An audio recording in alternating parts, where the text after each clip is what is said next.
So around 2 years ago, a little Marvel film came out. I don't know if you guys have heard of it, but it's a little film called Avengers Endgame. You know, it's only the highest grossing movie of all time. Ooh, too soon. But yeah, this movie came out almost 2 years ago, and it seems to be quite divisive. It seems like a lot of people either hate it or love it. Now, obviously, you got people like me who thinks it's a good movie, but it seems to be surprisingly divisive. And one of the most popular criticisms I hear about the movie is Captain America's ending in the film. So I figured I'd do my best in this video to debunk some of the main points that I've seen. No, I'm not actually going to be responding to a video talking about why he was ruined, mostly because I couldn't find a video related to that specific topic. Instead, I'll be going over criticisms that I've wrote on Twitter, and I've even asked a couple of people what their criticisms are, criticisms that they've heard. And a lot of the arguments that I've heard are pretty similar, so really it all goes down to four main arguments that I've heard. One of those is how it fucks up the time travel. Two, it was incredibly selfish of Steve.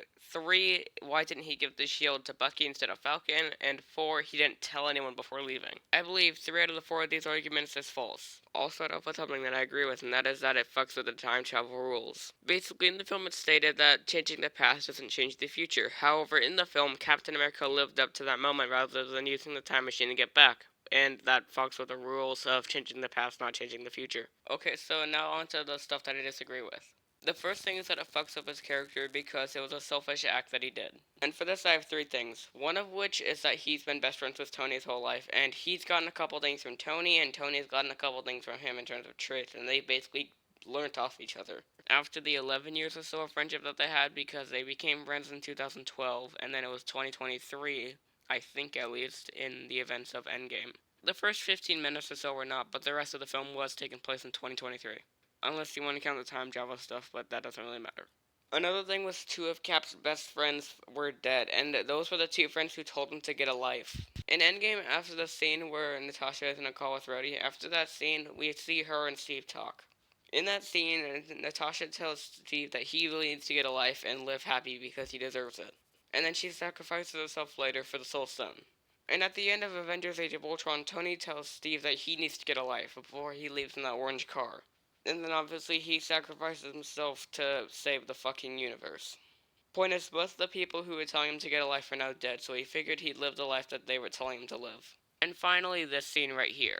This is the scene where he looks at Peggy through that glass and he realizes what he's been missing out on, what he lost when he went to the ice. And this is one of the main factors that causes him to make that decision to go back in time and live the life that he wanted to live. Alright, so the next criticism I hear is why did he give the shield to Sam instead of Bucky? In my defense here is the speech that he was given to in Captain America the First Avenger. Not a perfect soldier, but a good man. And what it's basically saying in the scene is Bucky represents the perfect soldier and Sam represents the good man. And the reason Steve became Captain America in the first place was because of his heart, not necessarily because he was a perfect soldier. And the final criticism is that he didn't tell anyone before leaving. And my rebuttal to this is that he did tell someone. He told Bucky.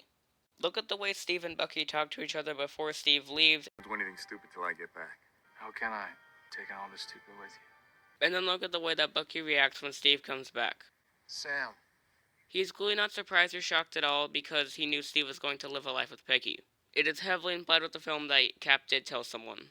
Now, I have heard that people wish there was a scene of Cap telling Bucky, but if you ask me, it kind of takes away from the surprise reveal that he does live a life with Peggy. Also, if you ask me, it doesn't really need as we can easily infer it.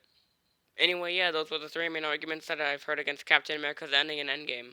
Let me know what you guys' thoughts on the comments, if you agree or disagree, and also if you have any more criticisms. Also, if there's anything else that you disagree with about what I said, then make sure you leave them in the comments below too. Anyway, make sure to like and subscribe because I'm desperate, and goodbye.